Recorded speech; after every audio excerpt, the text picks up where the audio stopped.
Make sure that you're also determined in your life. You know, walang partner na magtitiwala sa partner na madrama.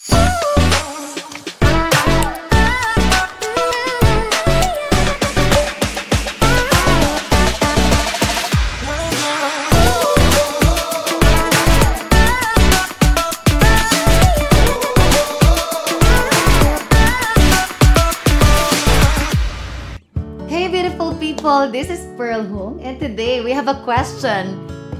What should you do if your partner is not supportive to your dreams? Ay, nako, iwanan mo na. Charot, joke lang. Wag naman. But then again, your dreams. Sabi nga nila, napaka-importante niyan kasi marami talagang relasyon na naghihiwalay. The top one reason bakit marami nag-e-end na relationship or nasisirang pamilya, it's because of the lack of finances. Kaya sobrang kailangan mo yan for you to get that dream of yours. Sabihin na natin na hindi naniniwala sa'yo yung partner mo. Hindi siya believe. And the reason ba't hindi believe, kasi hindi naniniwala yung partner mo. So kung gano'n na nangyari, wag mo namang iwan. Joke lang yun. Iwanan mo yung noon na personality mo. Yun yung iwan mo. Renew yourself. Make yourself that person na alam mong pagkakatiwalaan ng partner mo. Sabihin natin na, oh, may mga panahon na maling desisyon. Okay lang yan. And your life doesn't end there. The best is yet to come. Kaya nga, sa mga susunod mong desisyon, kung naging mali man yung desisyon mo dati, kaya hindi ka pinaniwalaan, next na decision making mo, mas magiging magaling ka. And I know that when you make yourself better, someday,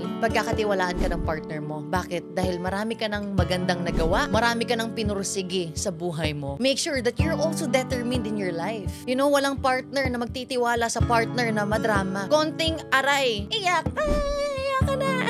Konting heartbreak, uyoko na. Siyempre, sinong maniniwala? Wala, di ba? Kaya, you need to have that kind of personality na palaban, madiskarte, lahat posible, lahat nagagawa ng solusyon for your partner to trust you. And by that time, hindi lang partner mo magtitiwala sa'yo, pati ikaw magtitiwala ka na rin sa sarili mo. Because you know yourself that you are that person who gets that goal in life. And as you go along, you know, getting your dreams, there are times na mananak down.